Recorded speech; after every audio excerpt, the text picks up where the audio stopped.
evening, members of the media. I'm Chief Jeffrey Badgery, the Chief of Housing for the NYPD. Standing with me is Dr. Kleiman, our Department Surgeon, Chief Hennessy, our Duty Chief this evening, and Captain Joe DeLeo, the Commanding Officer of Police Service Area Number 8. Before I even start giving you the facts, this is our 7th police officer shot this year. And we're thankful up here. All of us are thankful up here. I could believe a whole city is probably thankful right now that this incident wasn't much worse. You know, our gun violence has been increasing, and I'm just making a plea to all of our communities, all of our citizens, our police. We all need to support one another. We have to stop the scourge of gun violence. We shouldn't have to live like this. We're not supposed to live like this. This is the best city in the world, the greatest city in the world, and we shouldn't have to suffer through gun violence. This information I'm about to provide to you is preliminary, subject to change. This incident is still very new, and it's in the initial stages of the investigation. But today, at approximately 4:30 p.m., calls for shots fired were received at 3250 Broadway, which is located at the corner of 126th Street, which is the community center of the Manhattanville development. Responding officers were met by our off-duty NYPD officer who's assigned to the Housing Bureau in the Bronx. The officer was attending a vigil that was held for a very revered community member who passed away, and there were a lot of people out there because this individual was highly respected in the community. This officer was in the lobby, and he started to walk outside the lobby. As he walked outside, he saw two individuals begin to fire rounds from a gun. The officer was, in a few minutes later, he was met by responding officers. The officer was able to assist with the investigation, give a physical description of the two males, and work with the officers to try and apprehend the suspects. As the off-duty officer was standing there, he started to feel pain in his left foot. An ambulance came. He was looked at and examined in the back of the ambulance, and he realized that he was shot in the foot. It appears to be two wounds. We don't know if it's an entry or an exit wound. That's to be determined. The officer was removed here to Mount Sinai Hospital, and it appears that the injury isn't too serious, and the doctors here believe that he will make a full recovery. The investigation is in the early stages.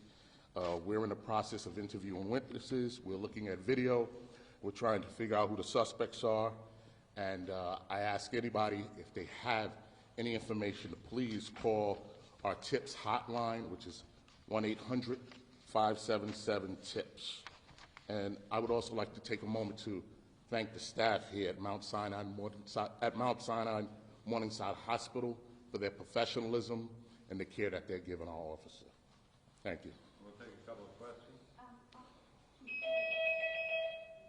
Sorry, I swear it might have been just the sound, but could you just go over exactly what happened? So he was at this center inside the lobby. He was inside the lobby. It is the community center of the Manhattanville houses. And that's 126?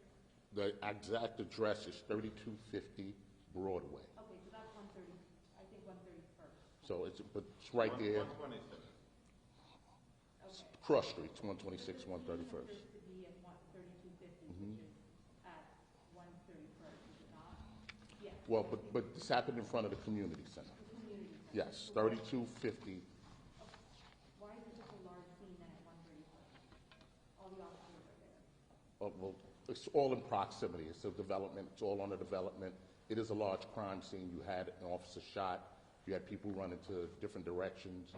So it's a pretty vast crime scene. Okay, so sorry about that. So he's in the lobby and then he saw two people having an argument? No, he walked out of the lobby. He saw two males there, and then he realized they started firing. As they fired, he dived for cover, and that's where we believe he got hit in the foot. Okay, and then those two males ran off? They ran off, yes. And then he helped the responding officers with descriptions, but there's no suspect under arrest? No one is under arrest at this time. It's still an active investigation. Our off-duty officer was able to provide information to the responding officers. He He was able to assist with a physical description. We believe he was able to help with a directional flight, and at that point he realized he was in pain. Did anybody else have any questions? Chief, just to be clear, when you came out and observed the two individuals speaking to each other, did he hear them? Was there an argument that he was aware of? Or? Yes, so what we believe right now during this investigation, we believe about 2 hours earlier there was a dispute inside of the lobby. The officer doesn't appear to be involved in any way, but we believe this may be connected to an earlier dispute.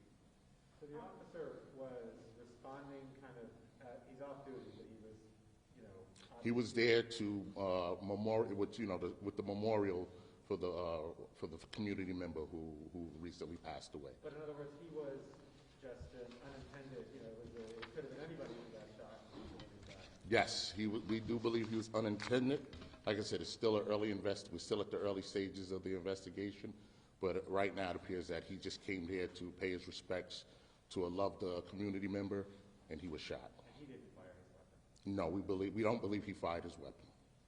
When he steps outside to the two men fighting with each other and start firing, does he identify himself as a police officer?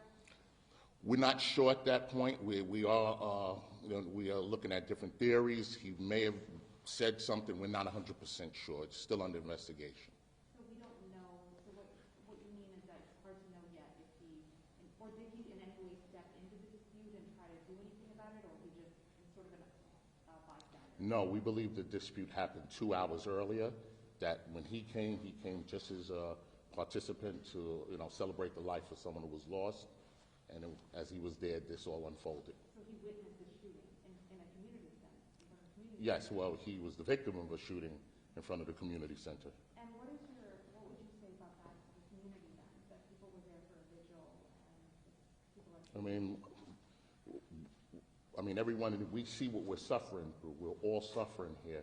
We're seeing people being shot. We're seeing innocent lives being lost. We just sent home 2 of our beloved detectives. This is very painful. It's very hurtful. Our people in our communities, our neighborhoods, we shouldn't have to live like this. We should be able to walk freely.